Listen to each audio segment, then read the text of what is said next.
डाले heading Young's double slit experiment,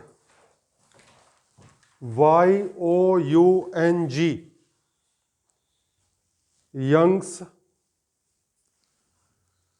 double slit experiment. फिलहाल question जरूर आएगा, किसी भी एग्जाम की बात कर लें। ठीक है जी। हमने आपसे कहा था कि दो इंडिपेंडेंट लाइट सोर्सेस कोहेरेंट नहीं हो सकते, तो एक ही सोर्स से दो सोर्स बनाने होते थे। उसमें पहला मेथड बताया था डबल स्लिट, उसी पे एक्सपेरिमेंट है।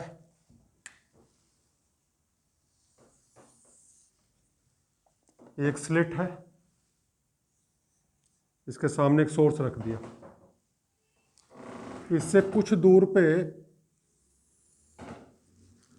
दो स्लिट रख दी इक्वी डिस्टेंट। इक्वी डिस्टेंट का मतलब एक जितना ऊपर दूसरा उतना ही नीचे, इससे एक जितना ऊपर दूसरा उतना नीचे।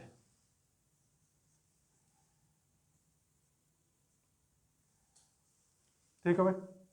यहां से लाइट निकली, दो हिस्सों में बट गई, आगे एक स्क्रीन रख दी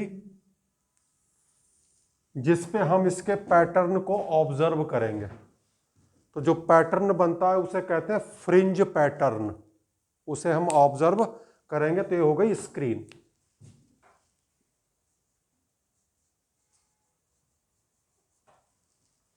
S1 और S2 से चलने वाली लाइट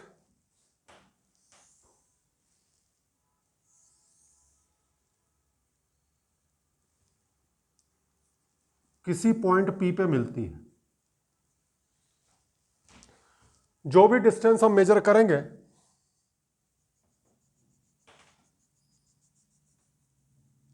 O पॉइंट से करेंगे, और ये O पॉइंट कहलाएगा सेंट्रल पोजीशन।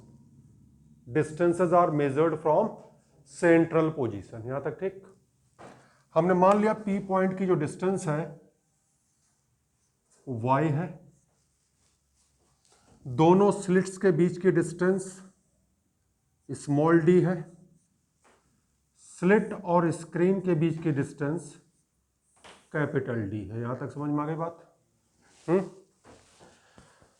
इंटरफेरेंस के किसी भी क्वेश्चन में सबसे पहला स्टेप होता है पाथ डिफरेंस निकालना। ये मैं बता चुका हूं, पाथ डिफरेंस का मतलब होता है रास्ते का डिफरेंस। यहां दो रास्ते हैं S1P और S2P, बड़ा कौन सा है? तो पाथ डिफरेंस हो गया S2P माइनस S1P।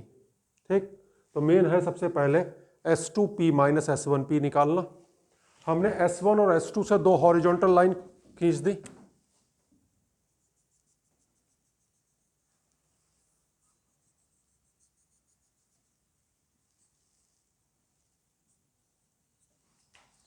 ये डिस्टेंस है D, ये हो गया D/2, ये हो गया D/2।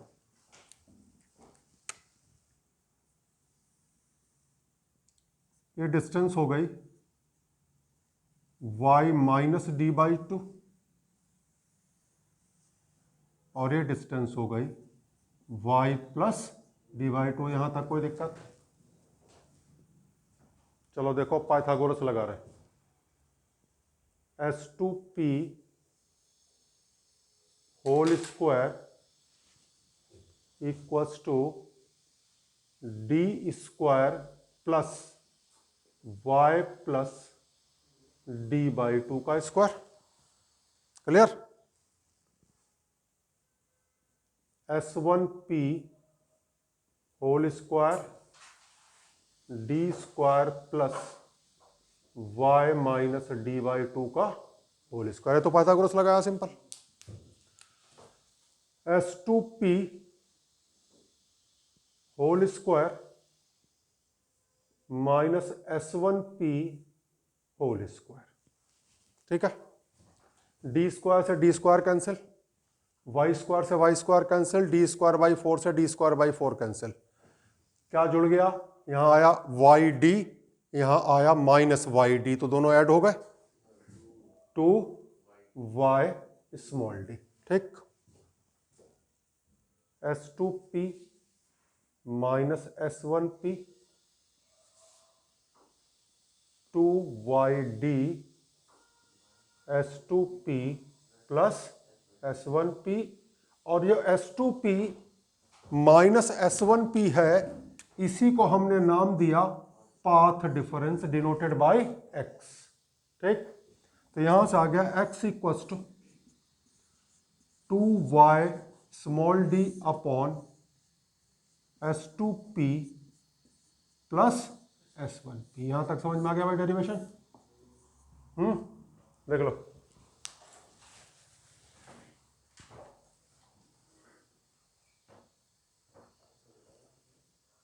भाई बोला नहीं।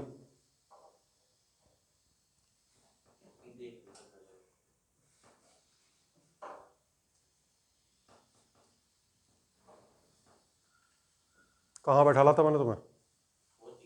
उधर बैठ, उधर बैठ जा, भी दिखाओ।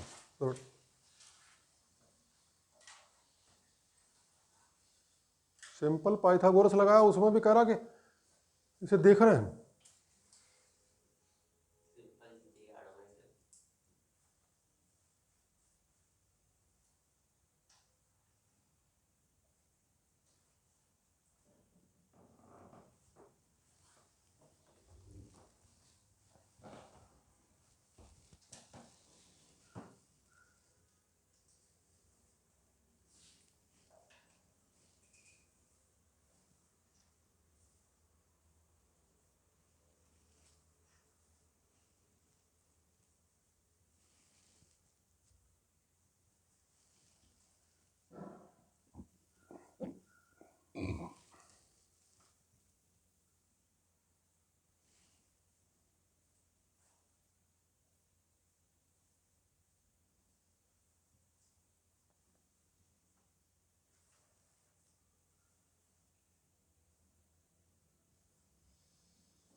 देख गया?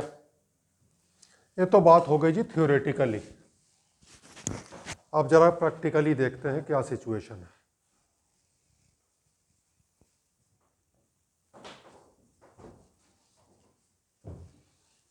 तो अगर हम प्रैक्टिकली बात करें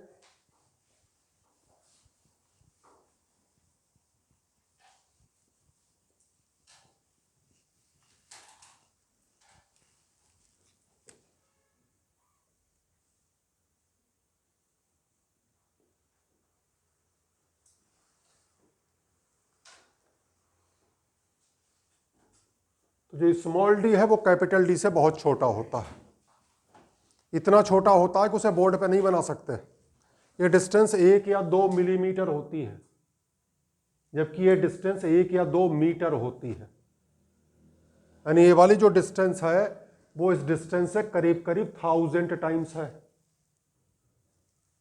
तो देखने पे जरूर हमें लग रहा होगा कि इनमें बहुत डिफरेंस है, लेकिन बहुत डिफरेंस नहीं है। जैसे मान लिया ये डी है 1 मीटर, ये हो जाएगा 1.002 मीटर, ये हो जाएगा 1.001 मीटर। तो बहुत ज्यादा डिफरेंस नहीं है इनमें। क्यों नहीं है? क्योंकि स्मॉल डी बहुत छोटा है किससे? कैपिटल डी से। इसलिए S2P approximately equals to S1P approximately equals to D। ठीक है, तीनों में कोई खास डिफरेंस नहीं है। तो S2P plus S1P can approximately taken as 2D, और ये 2D यहां पुट कर दो, ये आ गया x equals to y small d upon capital D। ये निकल गया हमारा पाथ डिफरेंस। लिख लो।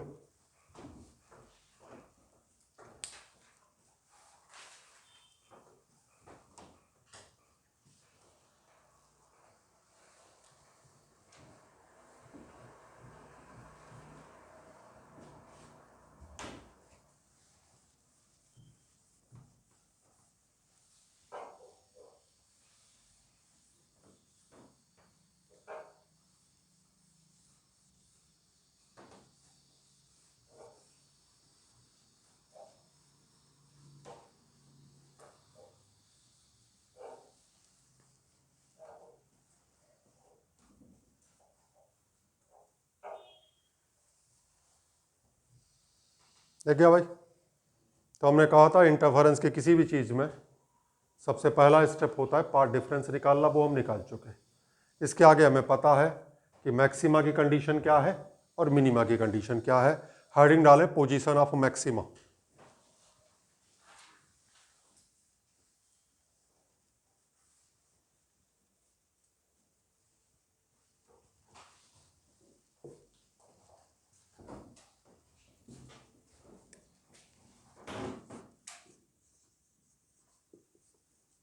पोजीशन ऑफ मैक्सिमा हमने पढ़ाया है, मैक्सिमा के लिए पाथ डिफरेंस एन लैम्डा के इक्वल होना चाहिए, और पाथ डिफरेंस निकल के आया y small d upon capital D. यहां से आ गया y equals to n lambda capital D upon small d. ठीक है, ये पोजीशन ऑफ मैक्सिमा का फार्मूला आ गया। अब इसमें आप पुट करते जाओ, n equals to 0, N equals to 1, n equals to 2। यहां से आएगा 0 lambda capital D upon small d, 2 lambda capital D upon small d. ठीक, इसे कहेंगे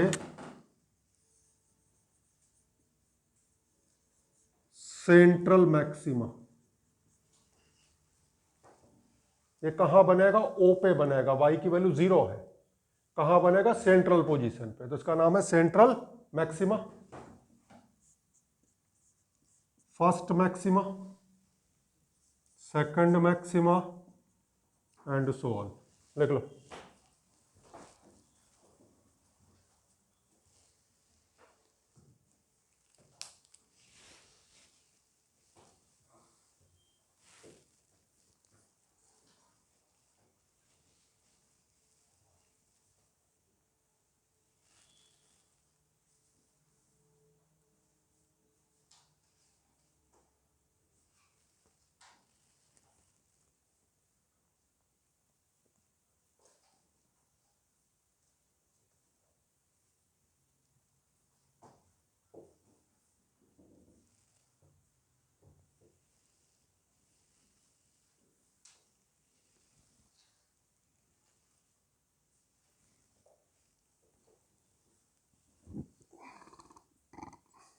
नेक्स्ट है position of minima.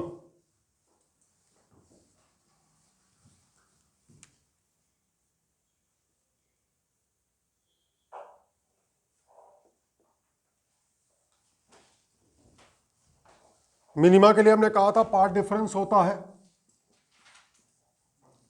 2n minus 1 lambda by 2 y small d upon capital D, y equals to 2n minus 1 lambda capital D upon 2d।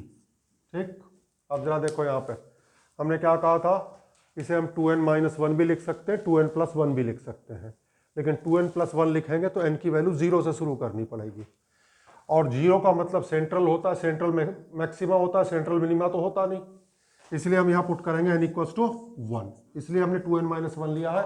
कुछ books ने 2n+1 लिया है और वहाँ कन्फ्यूजन क्रिएट होता है, यहाँ रखते हैं 0 और यहाँ लिखते हैं फर्स्ट। इसमें दिक्कत नहीं, यहाँ रखोगे 1, यहाँ लिखोगे फर्स्ट। n लिखा 1, lambda capital D upon 2D, n equals to 2, 3 lambda capital D upon 2D, n equals to 3, 5 lambda capital D upon 2D। ये हो जाएगा first minima, second minima, third minima. लिख लो।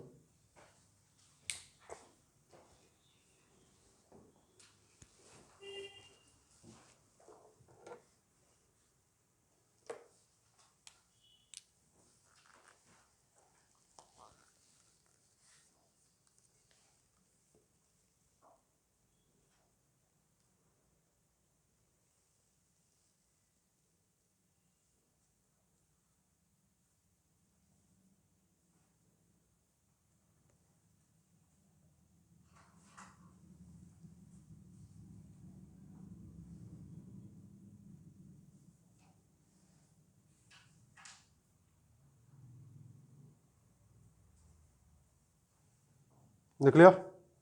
नेक्स्ट लिखे fringe width, fringe WIDTH,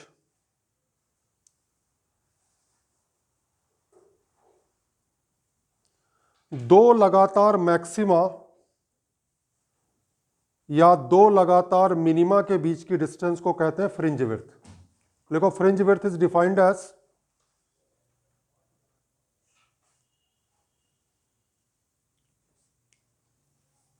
fringe width is defined as the separation between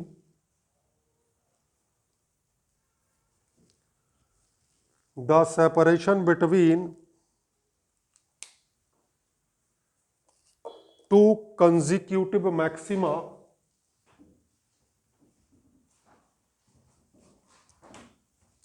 or two consecutive minima।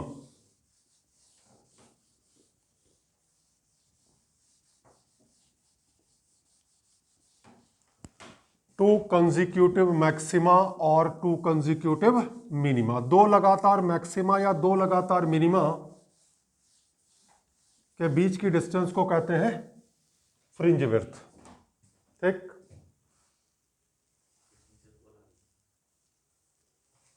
Number 1, using position of maxima.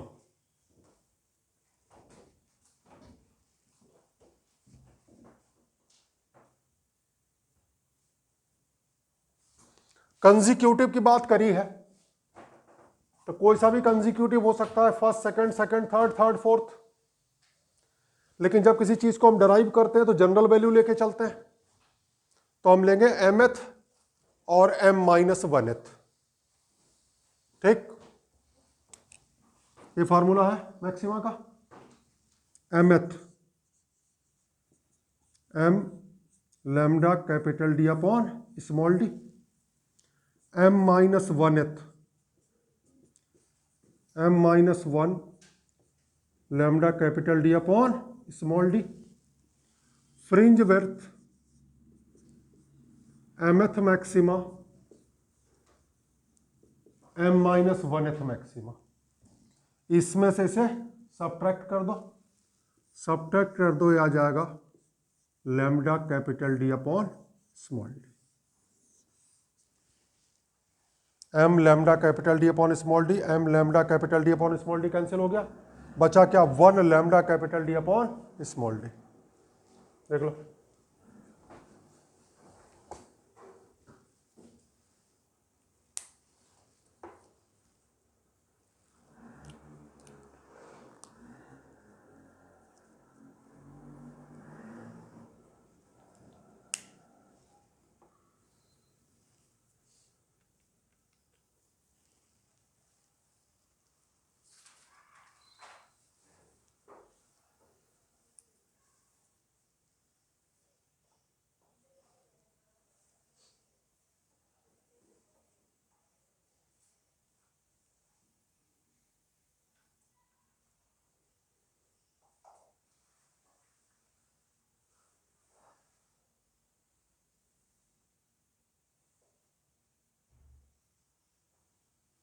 ठीक है भाई। Next, using position of minima.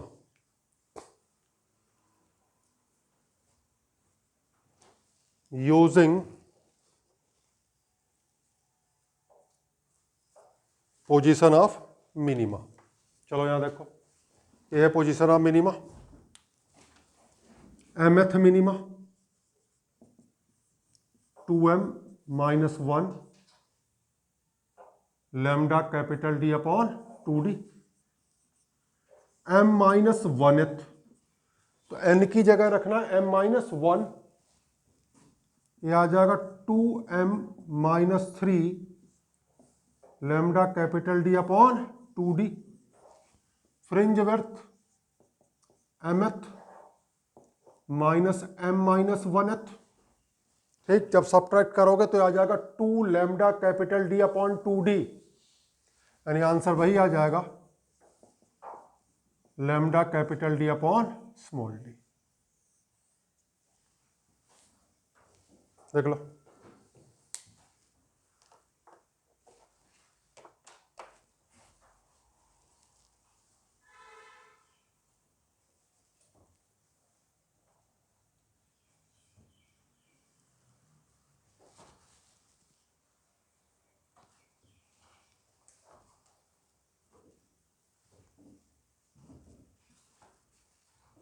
लग गया भाई। तो ये जो फ्रिंज विड्थ निकाली है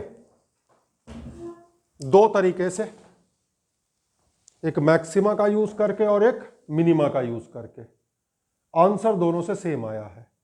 इस बात को प्रूव करता है कि maxima and minima are equally spaced. जितना मैक्सिमा मैक्सिमा के बीच में डिफरेंस है उतना ही मिनिमा मिनिमा के बीच में डिफरेंस है। नीचे लिखा है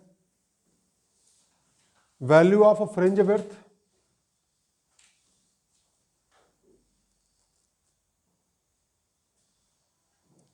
in the two cases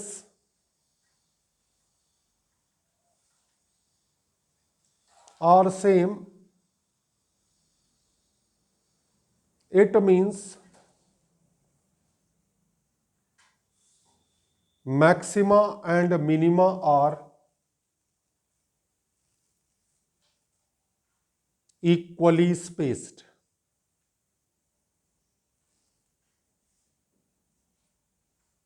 equally spaced.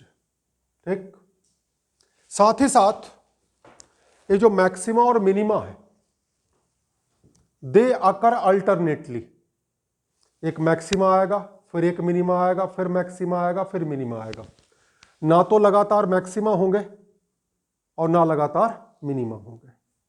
दो मैक्सिमा के बीच में एक मिनिमा जरूर होगा, दो मिनिमा के बीच में एक मैक्सिमा जरूर होगा। लिखा है मैक्सिमा एंड मिनिमा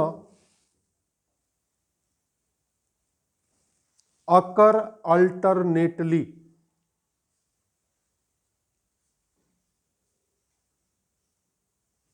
इतने से ही समझ में आ गया, आगे क्या लिखवा के करूं। अकर अल्टरनेटली मतलब एक के बाद एक, एक के बाद एक होगा, दो मैक्सिमा के बीच में एक मिनिमा आएगा, दो मिनिमा के बीच में एक मैक्सिमा आएगा। ठीक है जी। Conditions for Young's experiment.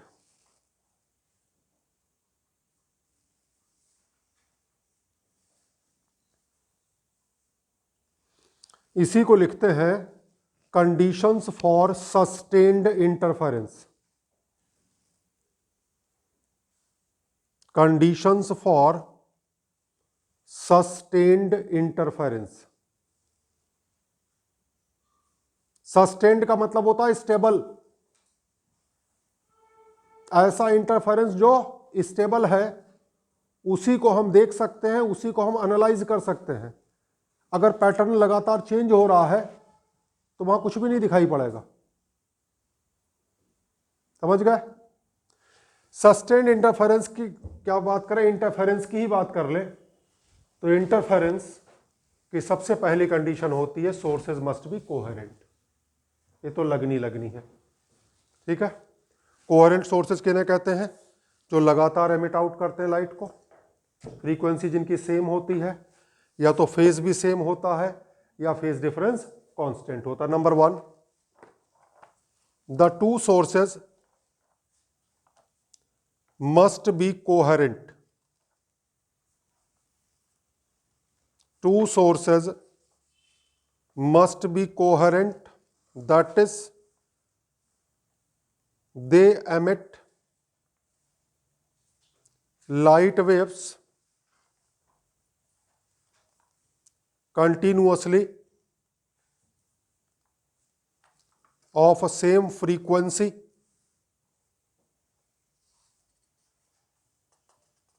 either in the same phase or having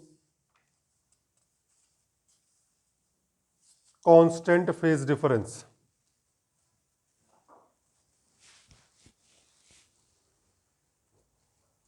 Number 2, the two sources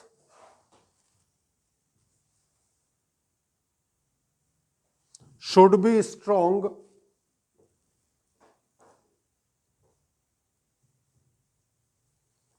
with least background,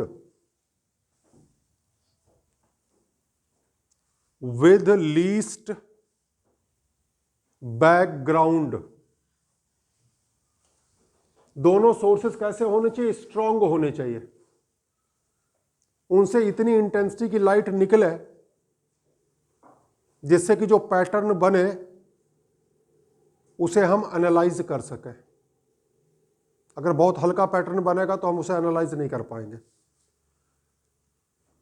और लीस्ट बैकग्राउंड, सोर्स के पीछे की बैकग्राउंड बहुत छोटी होनी चाहिए, सोर्स छोटा होना चाहिए। Number 3, the amplitude of waves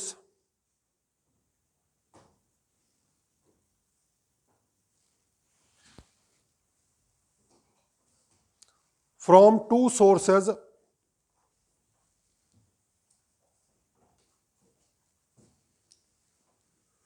should preferably be equal। अब जरा इस चीज को ध्यान रखना, मस्ट नहीं लगाया है मैंने, हमने कहा शुड प्रिफरेबली बी इक्वल। इसका मतलब ये हुआ कि अगर इक्वल होंगे एम्पलीट्यूड तो अच्छा पैटर्न बनेगा, इक्वल नहीं होंगे तब भी पैटर्न तो बनेगा ही। ठीक है, तो एक तो होता है मस्ट कंडीशन, तो ये मस्ट कंडीशन नहीं है।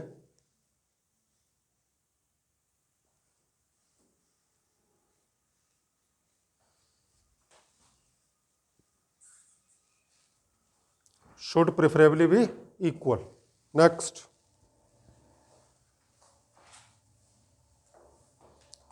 the two sources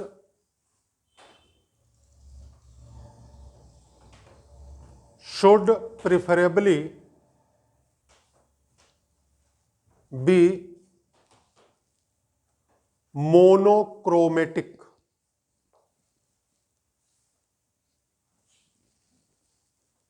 मोनो माने सिंगल, क्रोमेटिक माने colour.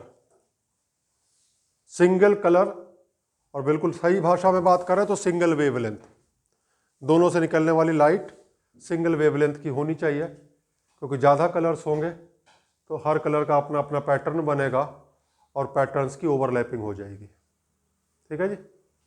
Next,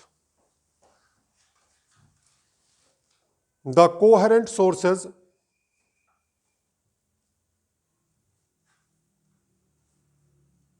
must be very close to each other।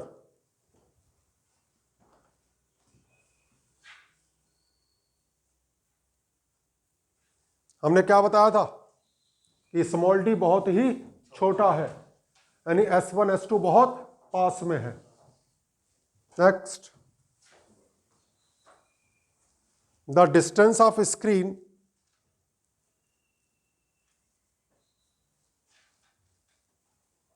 from the coherent sources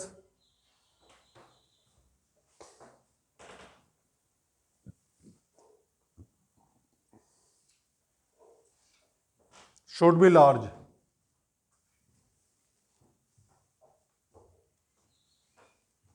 ये चीज भी बता चुके हैं, कैपिटल डी काफी बड़ा होता है, स्मॉल डी काफी छोटा होता है। एक और लिख लो, the two sources should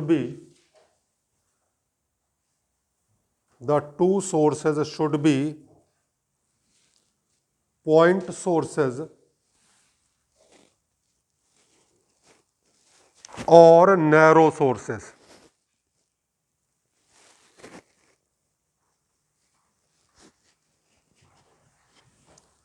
point sources और नैरो सोर्सेज, इस चीज को मैं पहले बता चुका हूं, सोर्सेज छोटे होने चाहिए।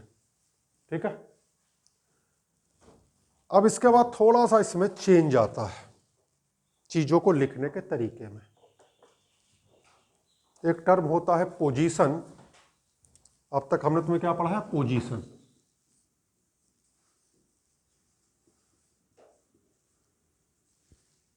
दूसरा होता है एंगुलर पोजीशन।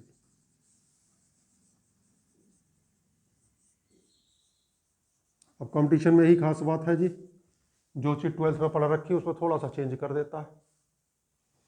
पोजीशन का मतलब डिस्टेंस, एंगुलर पोजीशन का मतलब एंगल। जैसे हम कहें सेंटर से 5 सेंटीमीटर ऊपर मैक्सिमा मिलेगा, ये तो हो गई पोजीशन। और अगर हम कहें 20 डिग्री पे मैक्सिमा मिलेगा, तो हो गई एंगुलर पोजीशन। इसमें हमने लगा दिया angle equal to arc upon radius. Arc का मतलब यहां वाई हो गया और रेडियस का मतलब यहां डी हो गया।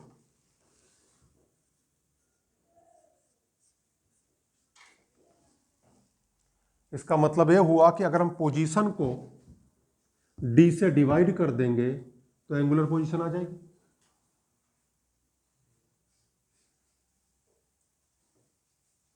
अगर पोजीशन को किससे डिवाइड कर देंगे, डी से, तो क्या आ जाएगी, एंगुलर पोजीशन।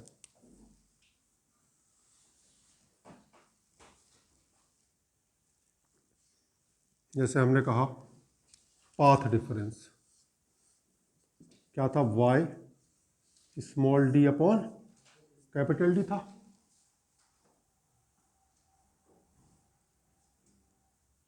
ठीक, y अपॉन कैपिटल D को थीटा लिख सकते हैं।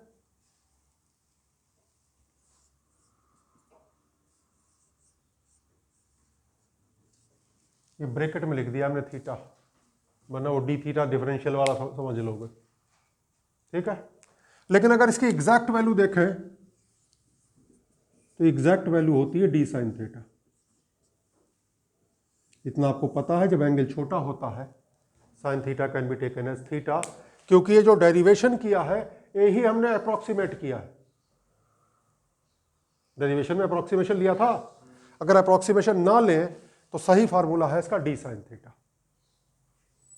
एंगल छोटा होगा डी थीटा ले लेंगे। अब यहीं पे कंफ्यूजन हो जाता है लोगों को। जैसे वो कहेगा 4 डिग्री पे क्या बनेगा, तब तो आप डी थीटा लेंगे, और वो कहे 30 डिग्री पे क्या बनेगा तो आप डी साइन थीटा लेंगे। 30 डिग्री छोटा एंगल नहीं है। इसकी कोई लिमिट नहीं होती वैसे छोटे और बड़े की। जनरली 30 डिग्री से पहले के वैल्यू जनरली नहीं पता होते, और वैसे रेडियन में निकालेंगे आप तो 12-13 डिग्री तक ऑलमोस्ट दोनों इक्वल आते हैं। ठीक है जी। अब यहाँ देखें, इसमें एक चीज़ का ध्यान रखना है जो बहुत बार बता चुके हैं, थीटा किस में होना चाहिए, रेडियन में होना चाहिए, डिग्री में नहीं होगा। ठीक है, अब जैसे पोजीशन ऑफ मैक्सिमा है, पोजीशन ऑफ मैक्सिमा हमने क्या पढ़ाया, n lambda capital D upon small d. इसी में अगर हम कहें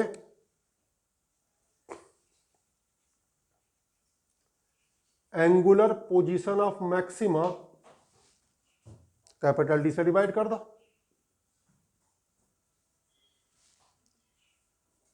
ठीक, जैसे हमसे कहा गया पोजीशन ऑफ मिनिमा, क्या पढ़ाया,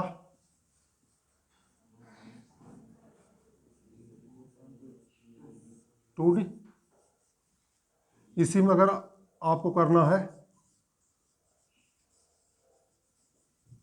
angular position of minima 2n minus 1 lambda upon 2d। ठीक, जैसे हमने पढ़ाया आपको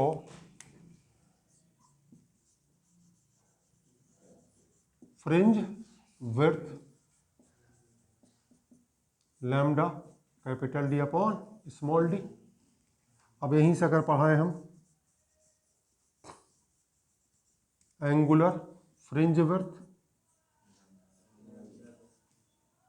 ठीक, तो एक जो चेंज हो सकता है न्यूमेरिकल्स में वो पोजीशन और एंगुलर पोजीशन को लेके हो सकता है। और अगर एंगल बड़ा है तो ये फार्मूला कोई यूज नहीं करना है। एंगल बड़ा है तो यहाँ से शुरुआत होगी path difference d sine theta, for maxima path difference equals to n lambda, for minima path difference equals to 2n minus 1 lambda by 2। तो जो बेसिक है उसे लेके चलेंगे जब एंगल बड़ा है। ये फार्मूले तो तब यूज़ करेंगे जब एंगल छोटा है, और इसमें भी बता दिया angle should be in radian. लिख लो।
न्यूमेरिकल की शुरुआत सीधे सीधे मैं आईआईटी के आए हुए क्वेश्चन से करता हूं।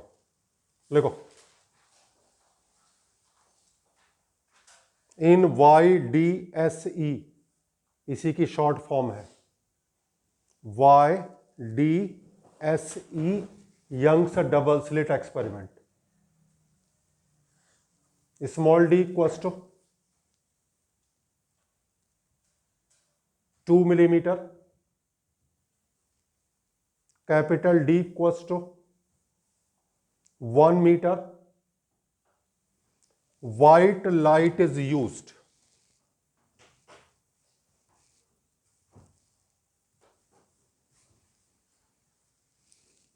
Identify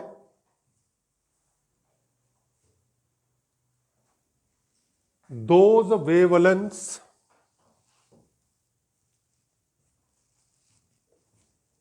which are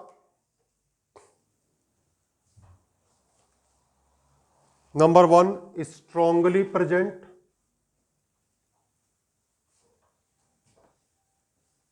number 2 absent,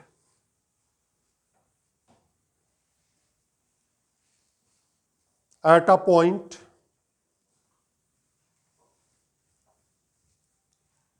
just in front of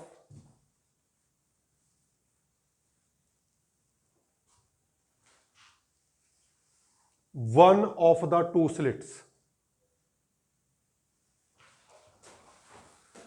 just in front of one of the two slits.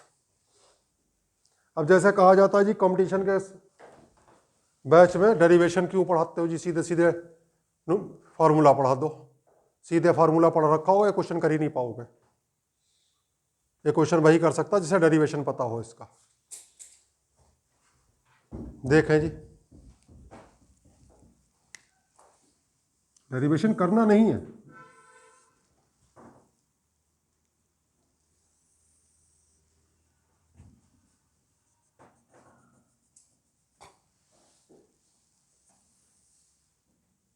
ये वो हो गया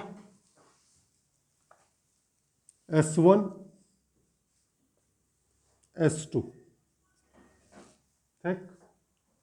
वो कह रहा है दोनों में से किसी भी स्लिट के बिल्कुल सामने, ये हो गया बिल्कुल सामने। इस पॉइंट को हमने क्या लिया था, P।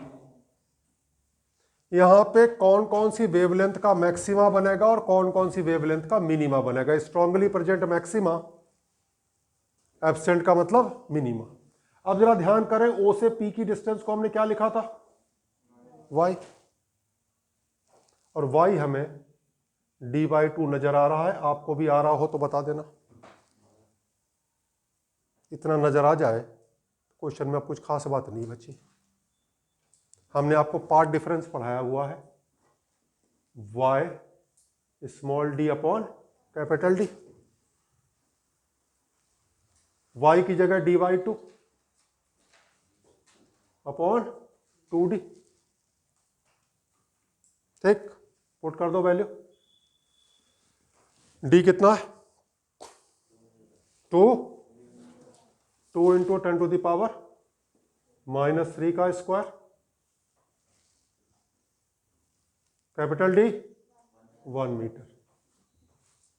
यह आ जाएगा 2 इंटू 10⁻⁻6 मीटर। फिलहाल इसे हम एंगस्ट्रॉम में कन्वर्ट कर ले रहे हैं। क्यों कन्वर्ट करेंगे एंगस्ट्रॉम में, क्योंकि लाइट की वेवलेंथ हमें एंगस्ट्रॉम में पता है। तो एंगस्ट्रॉम का मतलब 10⁻⁻10। ये हो गया 20,000 एंगस्ट्रॉम। तो हमने कहा था इंटरफेरेंस के किसी भी सवाल में सबसे पहले क्या निकालना, पार्ट डिफरेंस, ठीक। अब मैक्सिमा के लिए इसी पार्ट डिफरेंस को रख देंगे n लैम्डा। n की वैल्यू लेंगे 1 2 3 4, लैम्डा निकालेंगे। फिर इसी मिनिमा के लिए इसी को रख देंगे 2n-1 λ/2। n को रखेंगे 1 2 3 4, लैम्डा की वैल्यू निकालेंगे। निकालो, उसके बाद बताएंगे आंसर कैसे लिखेंगे। जल्दी से लिख डालो 1 मिनट में से।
अब 1 2 3 4 ही तो रखना था।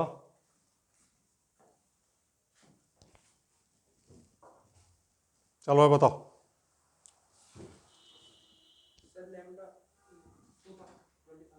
जल्दी जल्दी बोलो।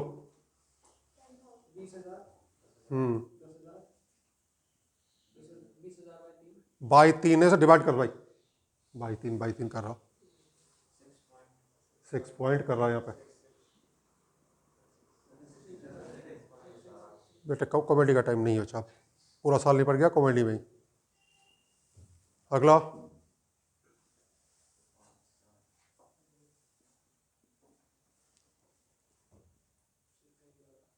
अरे भाई निकालने पड़ेंगे। गली मोहल्ले का सवाल समझ रखा है यहाँ पे। कराट अगला कैसा 3,333 4,000 नहीं आएगा। 20,000 upon 1, 20,000 upon 2, 20,000 upon 3, 20,000 upon 4, 20,000 upon 5 नहीं आएगा क्या?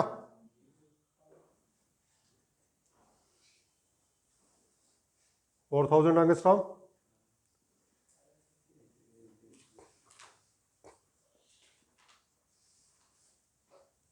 ठीक, चलो यहीं रुक जाओ, इधर आ जाओ मिनिमा पे।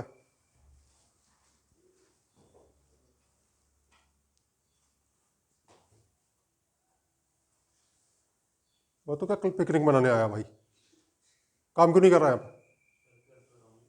कर कैसे रहा, दिख नहीं रहा करता हुआ।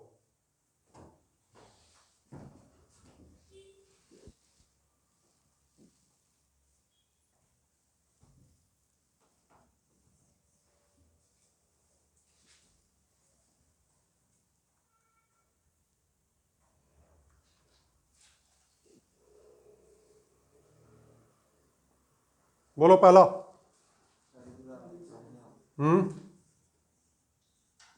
पहला बोलो 40,000। अगला बोलो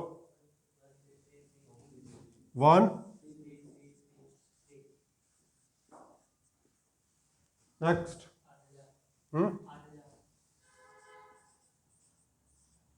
नेक्स्ट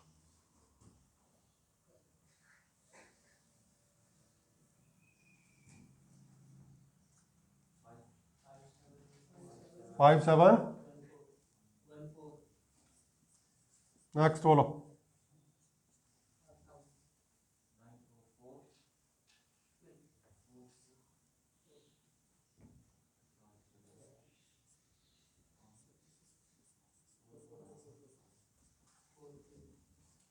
1 और बोलो।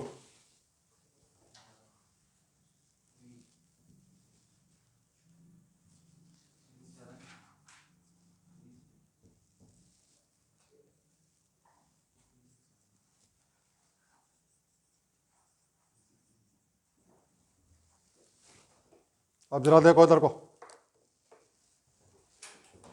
उसने इसमें कहा है व्हाइट लाइट, और ऑप्टिक्स में मैं पढ़ा चुका हूं कि लाइट की वेवलेंथ लाई करती है 3800 एंगस्ट्रॉम से 7600 एंगस्ट्रॉम। ऑप्टिक्स का जो फर्स्ट लेक्चर था उसी में पढ़ा दिया था।